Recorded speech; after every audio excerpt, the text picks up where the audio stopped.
Hello seven சேனலில் இணைந்திருக்கும் அனைத்து நல்லுள்ளங்களுக்கும் கவிக்குளின் இனிய வணக்கம். ஹலோ செவன் சேனலில் இணைந்திருக்கும் அனைத்து நல்லுள்ளங்களுக்கும் கவிக்குளின் இனிய வணக்கம்.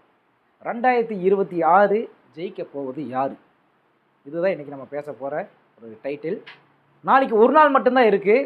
நான் ஏற்கனவே சொல்லியிருக்கேன், 29ஆம் தேதி கண்டிப்பாக என்னுடைய கருத்து என்னங்கிறத நான் சொல்ல போகிறேன். அதாவது மக்களிடம் நெருக்கமாக பழகி மக்கள் எந்த ஒரு எதிர்பார்ப்பில் இருக்காங்க அப்படிங்கிறது முழுவதுமாக ஆராய்ந்து, மக்களின் கருத்து கேட்கல, ஆராய்ந்து எனது சொந்தமான ஒரு சிந்தனையில் உருவான ஒரு வெற்றி தோல்வியை பற்றி தான் நம்ம பேச போகிறோம். வாங்க வீடியோக்குள்ளே போகலாம்.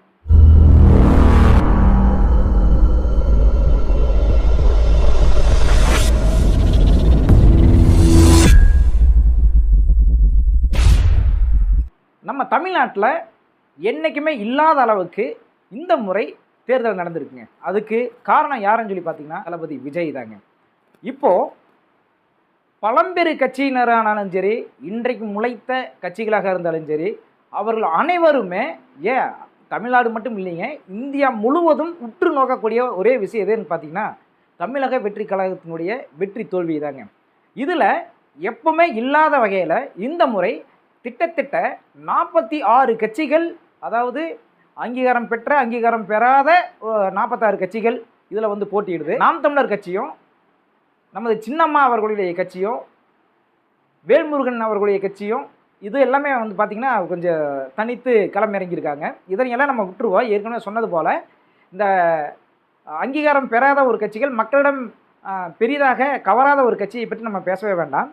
இப்போது கிட்டத்தட்ட 46 கட்சிகள் இந்த களத்தில் இறங்கியிருக்கு. இந்த 46 கட்சியில் 45 கட்சிகள், 2 கூட்டணி கட்சிகளும் பல தனித்து நிற்கின்ற கட்சிகளும் ஒரே ஒரு ஆளை நோக்கி பார்த்திங்கன்னா களத்தில் இறங்கி வேலை செஞ்சுருக்காங்க. அதை விஜய் எக்காரணத்து கொண்டு ஜெயிக்கவே கூடாது அப்படிங்கிற ஒரு இதில் இந்த தேர்தலில் வெற்றி பெறப்போவது யார் அப்படிங்கிறத பற்றி தான் இப்போ பேச போகிறேன். வெற்றி பெறக்கூடிய அந்த எண்ணிக்கை எவ்வளோ அப்படிங்கிறத விட வெற்றி பெறக்கூடிய அந்த கட்சியினுடைய பின்னாடி இருந்து நம்ம வருவோம், யார் கடைசி இடத்தில் வரப்போகிறார் அப்படிங்கிறத நம்ம முதல்ல பார்ப்போம்.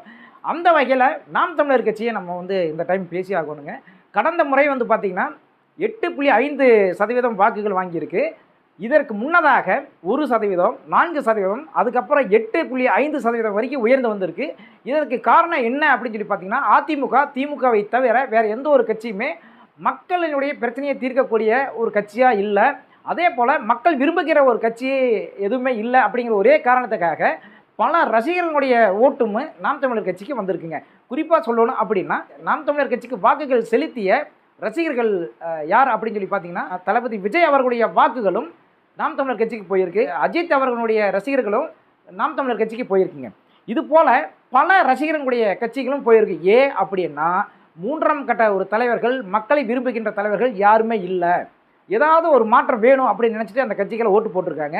சரி, இந்த தேர்தலில் எந்த அளவுக்கு வாக்குகள் வாங்கு அப்படின்னு சொல்லி நீங்கள் கேட்டிங்கன்னா இந்த முறை கண்டிப்பாக 8% கீழ் கண்டிப்பாக வாங்குச்சு. அப்படின்னா நாம் தமிழர் கட்சி எப்படி தேசிய முற்போக்கு திராவிட கழகம் 8.5% வாக்குகள் வாங்கி படிப்படியாக இன்னைக்கு 0.4% இருக்கோ, அதே போல் வருகின்ற இந்த தேர்தலில் நாம் தமிழர் கட்சிக்கு சறுக்கல் ஏற்பட்டால் தேசிய முற்போக்கு திராவிட கழகத்திற்கு என்ன கதியோ அதே கதி தான் ஏற்படும். அது மட்டும் இல்லை, இப்போ 8.5% வாக்குகள் வாங்கியிருக்கக்கூடிய நாம் தமிழர் கட்சியினுடைய சீமான் அவர்கள் இந்த முறை 8.5%க்கு மேல் 0.5% வாங்கினா கூட அடுத்து வரக்கூடிய ஒரு தேர்தலில் கொஞ்சம் கொஞ்சமாக படிப்படியாக ஒவ்வொரு %ஆக அவங்க ஏறி வருவதற்கு வாய்ப்புகள் அதிகமாக இருக்குது. ஆனால் இந்த முறை 8.5%க்கு கீழே போச்சுன்னா அவர்னால் எத்தனை ஆண்டுகள் ஆனாலும் சரி, 500 ஆண்டுகள் ஆனாலும் சரி, இதற்கு கீழே இருக்கக்கூடிய கடைசி தொண்டன் இன்றைக்கு நாம் தமிழர் கட்சியிலே கையில் எடுத்து ஒரு பிற்காலத்தில் வருவதாக இருந்தாலும் அந்த கட்சி இருக்கிற இடமே தெரியாமல் தான் போகுங்க. அதற்கு காரணமும் ஒன்று இருக்குங்க. என்னோட கணிப்பு பிரகாரம் 8.5க்கு மேலே வாங்காதுங்கிறது தான் என்னுடைய கணிப்பு.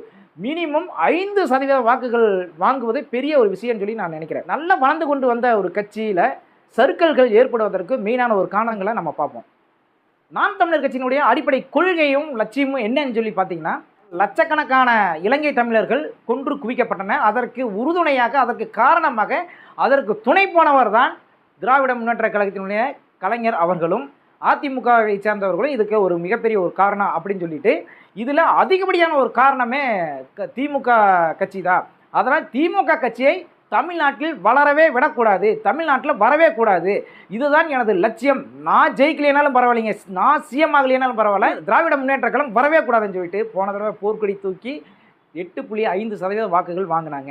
ஆனால் இன்றைக்கு அப்படியே தலைகளாக மாறி 2021 அவ்வளோ பேசின சீமான் அவர்கள் 2026 இந்த தேர்தலில் முழுக்க முழுக்க திமுகவை டார்கெட் பண்ணலை, அதிமுகவை டார்கெட் பண்ணலை, பிஜேபியும் டார்கெட் பண்ணலை. யாரை குறி வச்சுருக்காங்க அப்படின்னு சொல்லி பார்த்தீங்கன்னா, இதற்கு முன்னதாக ஒரு சீட்டும் வாங்கலை, ஒரு எம்எல்ஏ இல்லை, அந்த கட்சியினுடைய ஓட்டு சதவீதம் எத்தனைங்கிறதே தெரியாது. இருந்தாலும் ரஜினியை ஒழித்தது போல் நமது தளபதி விஜய் அவர்களையும் இந்த முறை ஒழித்து கட்டணும் அப்படின்னு நினச்சிக்கிட்டு விஜய் மீது பயங்கரமான ஒரு அவதூறுகளை பரப்பி விஜய் அவர்கள் திராவிடமும் தமிழ் தேசியம் இரு கண்கள் அப்படின்னாரு. இவர் என்ன சொல்கிறாருன்னா, அதாவது கொள்கையில முரண்பாடுகள் இருக்கலாம். இப்போ எந்த கட்சி கொள்கையில் ஒத்து போயிருக்குன்னு நினைக்கிறீங்க? இப்போ பாஜகவுக்கு அதிமுக கொள்கையில் ஒத்து போச்சா? காங்கிரஸுக்கும் திமுகவுக்கு என்ன கொள்கையில் ஒத்து போச்சு? ஏன் ஒரு காலத்தில் பாஜகவும் திமுகவும் கூட்டணி அமைச்சாங்க, அவங்களுக்கு என்ன கொள்கையில முரண்பாடு இருந்துச்சா? கொள்கையில் என்ன ஒற்றுமை இருந்துச்சு? இல்லையில்ல. அதே போல் இவர் என்ன ஒரு வார்த்தையை விட்டுருக்காரு அப்படின்னா, நீ வந்து ஒன்று அந்த சைடு இல்லை, இல்லைன்னா இந்த சைடு நடுவால் நின்னா லாரியில் அடிபட்டு தான் சாவே அப்படிங்கிற ஒரு விஷயத்தை கொடூரமாக பேசியிருக்காரு செந்தமிழன் சீமான் அவர்கள். அதற்கு முன்னாடி சாட்டை விஜய் அவர்களை தூக்கி புகழ்ந்து பேசிய பேச்சுக்கள் என்ன?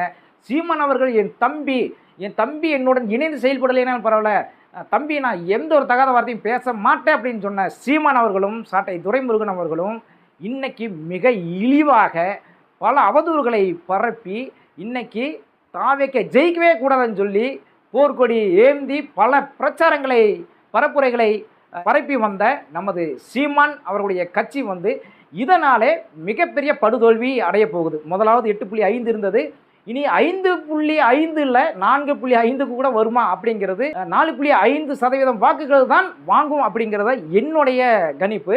ஏன்னா மக்கள் எல்லாருமே பார்த்துட்டு இருக்காங்க. ஏற்கனவே சொன்னது போல ரசிகர்களினுடைய பட்டாளம் இல்லாமல் உங்களுக்கு யாருமே வாக்களித்திருக்க மாட்டார்கள். ஒரு மாற்றம் வேண்டும் என்பதற்காக சீமானுக்கு வாக்களித்தவர்கள், அதைவிட மிகப்பெரிய ஒரு மாற்றம் வரும் அப்படின்னு எதிர்பார்த்தவங்க சீமானுக்கு வாக்களித்தவர்கள் அப்படியே வந்து பார்த்தீங்கன்னா யாருக்கு வாக்களிக்கிறார்கள்? தமிழக வெற்றி கழகத்துக்கு வாக்களிக்கிறார்கள். அதனால் சீமான் அவர்கள் 8.5% மேல் வாங்கினால் அவர்களுக்கு எதிர்காலம் இருக்குது. ஆனால் என்னோட கணிப்பு பிரகாரம் 8.5%க்கு 1 பாயிண்ட்டுக்கு கீழே போனாலும் 1%க்கு கீழே போனாலும் நாம் தமிழர் கட்சி மண்ணை கவுவது உண்மையாகவே நடக்கப் போகிறது. நான் நாம் தமிழர் கட்சிக்கு எதிரானவன் அல்ல, களத்தில் இருக்கின்ற ஒரு நிலவரத்தை சொல்கிறேன். அடுத்ததாக வந்து பார்த்தீங்கன்னா, பாஜக தலைமையில் இருக்கின்ற அதிமுக கூட்டணி சொல்கிறதா, அதிமுக கூட்டணியில் இருக்கின்ற பாஜகன்னு சொல்கிறதா, இதுதான் உண்மையான ஒரு விஷயம்னு நினைக்கிறேன். திராவிடமும் தமிழ் தேசியமும் இவங்களுக்கு ஒத்து போகும் போல், அந்த மாதிரி பாஜகவும் அதிமுகவும் இருவருக்குமே ஒத்து போகும் போல். அதனால் வந்து பார்த்திங்கன்னா பாஜக என்பது தமிழகத்தில் ஆள தகுதியில்லாத ஒரு கட்சி அப்படிங்கிறது அன்று இருந்து இன்று முறை வந்து பார்த்திங்கன்னா பாஜக தமிழகத்தில் கால் ஊன்றக்கூடாது அப்படிங்கிறதுல மிகவும் தெளிவாக இருக்காங்க. என்ற 2021 தேர்தலில் வந்து பார்த்திங்கன்னா பாஜகவுடன் கூட்டணி வைத்ததினால் தான் அதிமுக படுதோல்வி அடைந்தது.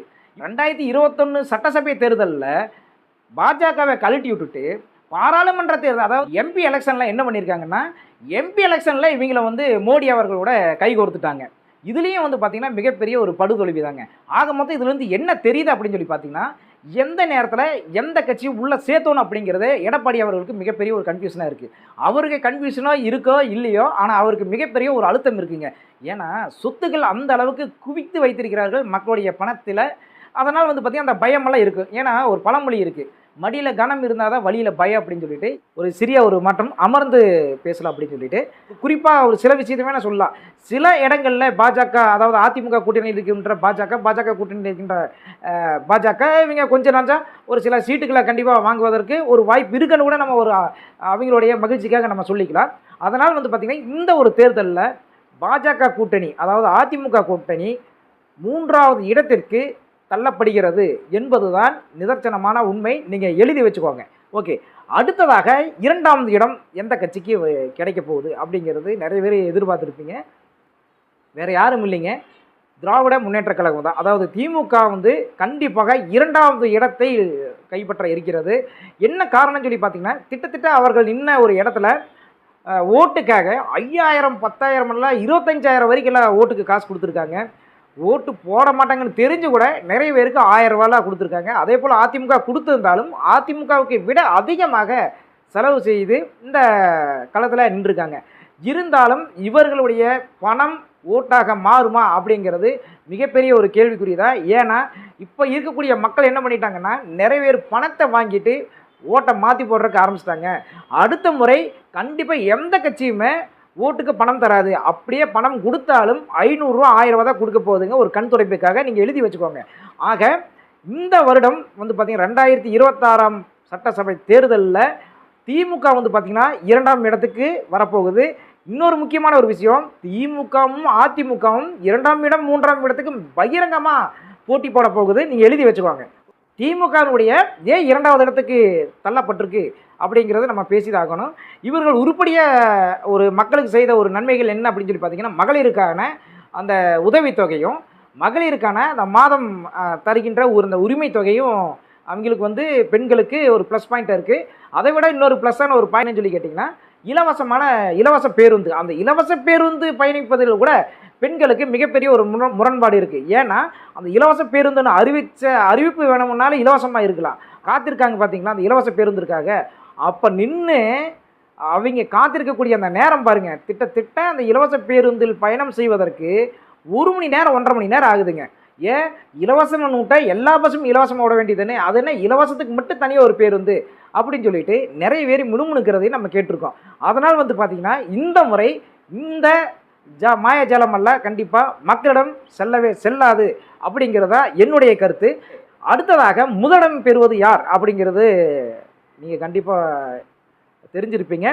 ஏன்னா தமிழக வெற்றி கழகத்தினுடைய வெற்றி தளபதி நமது விஜய் அவர்கள் தான். அந்த விஜய் ஏன் முதலிடம் வருவாங்க, என்ன ஏன் நீ வந்து சும்மா அவருக்கே சொம்ப தூக்கிட்டு இருக்கிற அப்படின்னு சொல்லி நீங்கள் நிறைய பேர் நீங்கள் நினைக்கலாம். நான் உள்ளதை உள்ளபடி நான் சொல்கிறேங்க. மக்கள் களத்தில் என்ன நினைக்கிறார்களோ அதை தான் நான் இப்போ வந்து நான் சொல்கிறேன். நீங்கள் ஏற்கனவே நிறைய பேர் சொல்லிட்டு இருக்கிற மாதிரி 2,25,00,000 குடும்ப அட்டைகள் இருக்குது.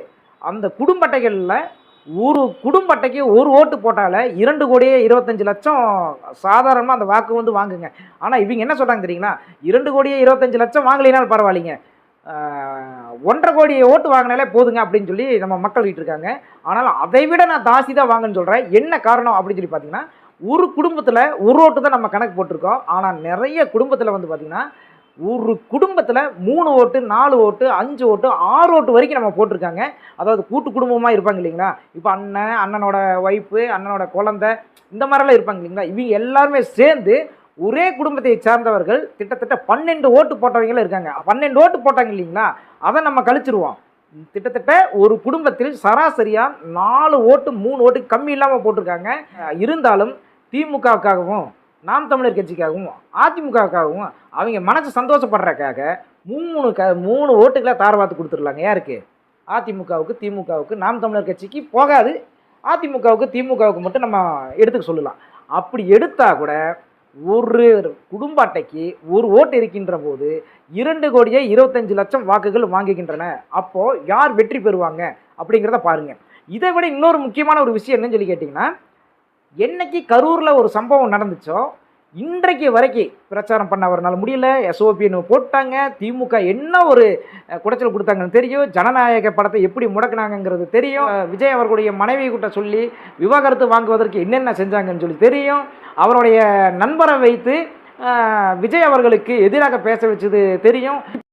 பல அவதூறுகளை வேண்டுமென்றே பரப்பும் போது பார்த்து கொண்டிருக்கின்ற பொதுமக்கள் என்ன பண்ணுறாங்க தெரியுங்களா, இந்த மனுஷனுக்கு இத்தனை பேர் ஒரு மனுஷனை போட்டு படாதபாடு படுத்துறாங்க இந்த கட்சிக்காரங்க, இவங்க நல்லாவே இருக்க மாட்டாங்க அப்படின்ட்டு பெண்கள் பல பேர் எங்கிட்ட சொல்லியிருக்காங்க. அதிமுக செஞ்சதோ பாஜக செஞ்சதோ இது எல்லாமே மைனஸ் ஆகுதுங்க. ஏன்னா நம்ம தமிழ்நாட்டு மக்களுக்கு ஒரு முக்கியமான ஒரு பொறுப்பு இருக்குது. பொறுப்புன்னு என்னன்னு தெரியுங்களா, ஒரு யார் அடிக்கிறார்களோ அடிக்க அடிக்க அடிக்க அடிக்க நம்ம மக்கள் வந்து வளர வச்சுட்டே இருப்பாங்க. நீங்கள் ஒருத்தனை எந்த அளவுக்கு அடிக்கிறீங்களோ அந்த அளவுக்கு ஒருத்தன் வளருவா. ஏன்னா நம்ம தமிழ்நாட்டை பொறுத்தளவு திட்ட ஒரு நல்லவங்க அப்படின்னு சொல்லி பார்க்கும்போது 100க்கு 10% பேர் தான் நல்லவங்க இருப்பாங்க. மீதி 100க்கு 90% வந்து பார்த்தீங்கன்னா, இந்த திமுக காரங்க மாரியும், அதிமுக காரங்க மாரியும், அந்த மனச்சாட்சி இல்லாம நடக்கின்றவர்கள் தான் அப்படி இருப்பாங்க. அப்போ அந்த 10% நல்லவங்கள தேர்ந்தெடுக்கிறது மிகப்பெரிய ஒரு கஷ்டமா தான் இருக்கும். அதனால தான் வந்து பார்த்தீங்கன்னா, இந்த முறை 45 கட்சிகள் சேர்ந்து ஒரே ஒரு கட்சிய டார்கெட் பண்ணுதுங்க. இது எந்த ஒரு நாட்டிலுமே இல்லாத ஒரு விஷயம் இது. இதுல ஒரு முக்கியமா ஒரு கணக்கு எடுத்து வச்சிருக்கும் பாருங்க. திமுக கூட்டணி மொத்தம் 26 பேருங்க. 26 கட்சி இருக்குது. திமுக கூட்டணியில 26 கட்சியும், ஏடிஎம்கேல 14 கட்சியும், சீமான் அவர்களுடைய கட்சி 1, சின்னம்மா ராமதாஸ் இவங்களுடைய 2 பேருடைய கட்சி வந்து பார்த்தீங்கன்னா 2 கட்சிகளும், கிருஷ்ணசாமி ஐயா அவர்களுடைய கட்சி 1, வேல்முருகன் கட்சி 1, மொத்தம் 45 கட்சி ஒரே ஒருவரை வந்து எதிர்த்து நிற்கிது. இதில் ஒரு முக்கியமான ஒரு விஷயம் திமுக போட்ட கணக்கு என்னன்னு தெரியுங்களா? டிஎம்கே 26 கட்சிகளுடன் கூட்டணி செய்கிறது. ஒரு கட்சி 1% வச்சாலும் திட்டத்திட்ட டிஎம்கே விட்டுட்டிங்கன்னா 25% அவங்களுக்கு வந்துரு. டிஎம்கேக்கு வந்து பார்த்தீங்கன்னா 20%, 25% போட்டாலே 50% நம்ம ஜெயிச்சிருவோம் அப்படிங்கிறது ஒரு தப்பு கணக்கு போட்டிருக்காங்க. நான் இப்போ முக்கியமான ஒரு விஷயத்துக்கு வர்றேன். இப்போது நிறைய பேர் விவாதத்தில் பேசுகிற ஒரு விஷயம் என்னென்னா, டிஎம்கே தான் வருங்க, டிஎம்கே தான் வருங்க அப்படி முற்றிலும் நான் மறுக்கிறேன். நீங்கள் கவனித்து நீங்கள் கேட்டிங்கனால உங்களுக்கு புரியும். இப்போது டிஎம்கே தான் ஜெயிக்கணும் அப்படின்னு நினச்சிருந்தா சென்ற முறை ஏன் டிஎம்கே வரவே இல்லை? சரி, அதிமுகவுக்கு அதிக பெரும்பான்மையான மக்கள் இருக்காங்க, அதிமுகவை விரும்புகின்ற வாக்காளர்கள் அதிகமாக இருக்காங்க அப்படின்னு சொல்லி நினச்சிங்கன்னா டிஎம்கே வந்துச்சு. டிஎம்கே தானே காலங்காலமாக வரும்னு. அப்போது என்னோட சஜஷன் என்ன அப்படின்னு சொல்லி நீங்கள் பார்த்தீங்கன்னா, டிஎம்கேவை விட அதிமுகவுக்கு குறைந்தபட்சமாக 25% வாக்குகள் அவர்களுக்கு இருக்குது. எடப்பாடி இல்லைனாலும் சரி, எடப்பாடி இருக்கின்ற ஒரு இடத்துல யாருன்னே தெரியாத ஒருத்தரை கொண்டு போய் ஒரு முதலமைச்சர் வேட்பாளராக நிறுத்தினாலும் அந்த கட்சிக்கு 25% கண்ணை மூடிட்டு ஓட்டு போடுவாங்க. இது வந்து அதிமுகவுடைய நிலை. இரண்டாவது, திமுக வந்து பார்த்தீங்கன்னா 2வது இடத்துல தான் போகுது. 20% வாக்குகள் தான் இருக்கும்.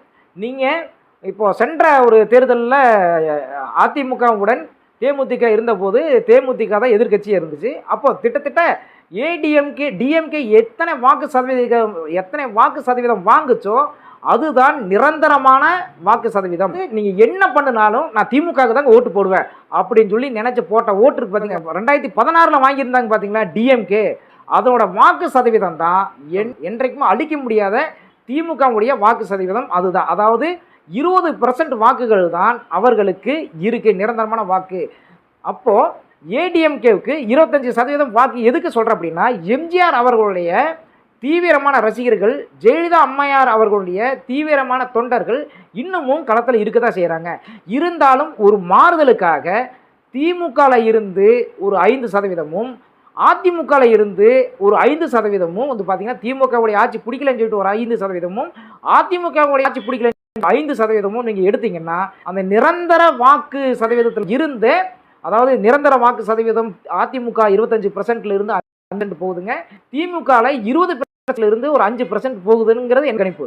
அப்போது திமுக ஒரு 15%, அதிமுக ஒரு 20%. என்ன கூட்டி கழிச்சு பார்த்தாலும் நம்ம அந்த 5% கூட எடுக்காமே நீங்கள் விட்டாலும், திமுக ஒரு 20% வச்சுக்கிட்டாலும், அதிமுக 25% வச்சாலும் இதுதான் அவங்களுக்கு விழக்கூடிய வாக்குகள். மீதி அவரிடம் இருந்து எத்தனை சதவீதம் விஜய்க்கு போகுது அப்படின்னு சொல்லிட்டீங்கன்னா, திட்டத்திட்ட 8% வாங்கிய நாம் தமிழர் கட்சியினுடைய வாக்குகள் 4%க்கு மேலே ஓட்டு போகுதுங்க. அதாவது வெறும் 4.5% தான் நாம் தமிழர் கட்சி வந்து வாக்குகள் வாங்க போகுது. அப்போ 4.4% வாக்குகள் வந்து யாருக்கு போகுதுன்னா தமிழக வெற்றி கழகத்துக்கு போகுதுங்க. நாம் தமிழர் கட்சிக்கு 4% தான் இந்த முறை வாக்கு விழப்போகுது.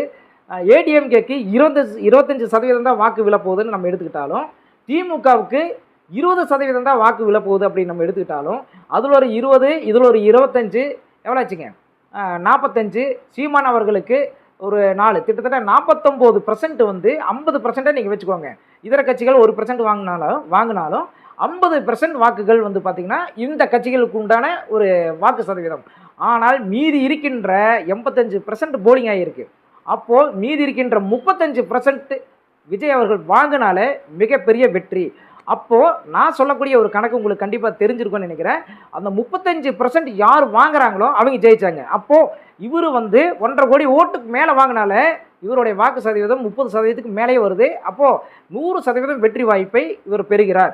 மீதி இருக்கக்கூடிய ஆட்கள் டிஎம்கே ஒரு 20%, அதிமுக ஒரு 25%, நாம் தமிழர் கட்சி ஒரு 4%. இதுதான் உண்மையான ஒரு நிலவரம். நீங்கள் எழுதி வச்சுக்கோங்க. இந்த வீடியோவை நான் இப்போ பேசினேன் பார்த்தீங்களா, அதை கட் பண்ணி கூட நீங்கள் வச்சுக்கோங்க. இதை நடக்கதா இல்லையான்னு பாருங்கள். இன்னொரு முக்கியமான ஒரு விஷயத்தையும் நம்ம சொல்லலாம். விஜய் அவர்கள் இன்னொரு சேஞ்சஸ் இருக்குது.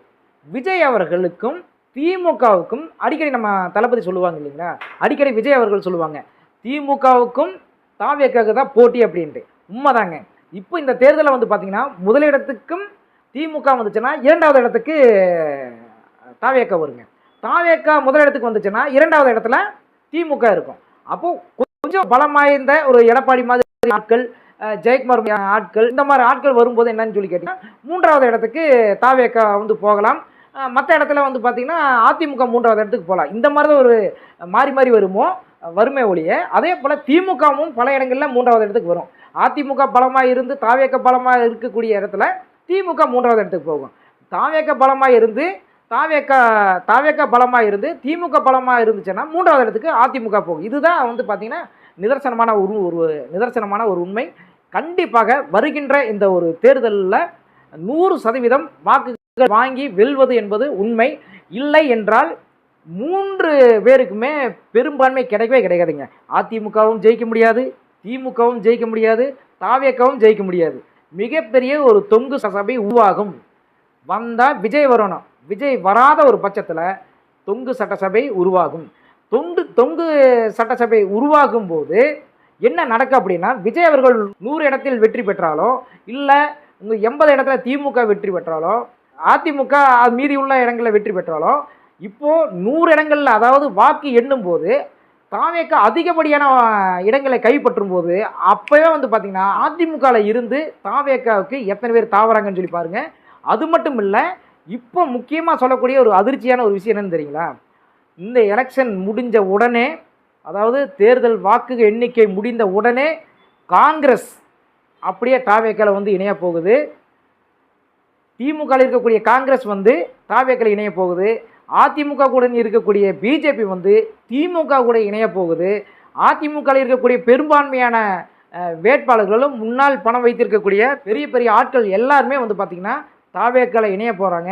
எதிர்காலத்தில் இந்த முறை எதிர்க்கட்சி தலைவராக வந்தாலும் அடுத்த முறை மிகப்பெரிய ஒரு அளவில் நம்ம தமிழ்நாட்டில் அரியணை நமது தாவேக்காவுடைய தலைவர் விஜய் அவர்கள் அரியணை ஏறுவது உறுதி அப்படிங்கிறத நான் சொல்கிறேன். நான் இப்போ திரும்பவும் சொல்லக்கூடிய ஒரே விஷயம் என்னன்னு சொல்லி கேட்டிங்கன்னா, முதலிடம் தாவேக்கா, இல்லை என்றால் எதிர்க்கட்சி தலைவர், இல்லை என்றால் தொங்கு சட்டசபை. இந்த 3 தான் உருவாகும். இல்லை என்றால் நம்ம கூட்டணி மூலமாக, அதாவது அதிமுக வேட்பாளர்கள் எல்லாமே அதிமுக வெற்றி பெற்றவர்கள் கண்டிப்பாக தமிழக வெற்றி கழகத்துக்கு ஆதரவு கொடுப்பாங்க. அதாவது கம்மி ஓட்டில் தோக்குற மாதிரி 2வது இடத்துக்கு விஜய் வந்தாருன்னா, திமுகவுக்கு பெரும்பான்மை இல்லாத பட்சத்தில், விஜய்க்கு பெரும்பான்மை இல்லாத பட்சத்தில் அதிமுகவில் இருந்து பல வேட்பாளர்கள், வெற்றி வேட்பாளர்கள் இங்கே வரப்போகிறாங்க. காங்கிரஸ் கட்சி வந்து அப்படியே அந்த வேட்பாளர்களுடன் வந்து விஜய்க்கு ஆதரவு கொடுத்து விஜயை சிஎம் ஆக்க போகிறாங்க. இந்த காங்கிரஸ் கட்சி வந்து பார்த்திங்கன்னா கண்டிப்பாக கூட்டணி ஆட்சியில் இந்த கட்சியெல்லாம் அமைய போகுது அப்படிங்கிறத உண்மை. ஓகே நண்பர்களே, இந்த வீடியோவை நீங்கள் குறித்து வைத்துக் கொள்ளுங்கள். நான் சொல்வது எல்லாம் உண்மையை உறக்க சொல்ல வேண்டும் என்பதற்காக இந்த ஒரு காணொளி. மீண்டும் இன்னொரு 4ஆம் தேதி கரெக்டாக ஒரு 6 மணிக்கு ஒரு ஷார்ட்ஸ் வீடியோவில் நான் சொன்னது நடந்துச்சா இல்லையா அப்படிங்கிறத நான் போடுறேன். மீண்டும் சந்திப்போம். நன்றி, வணக்கம்.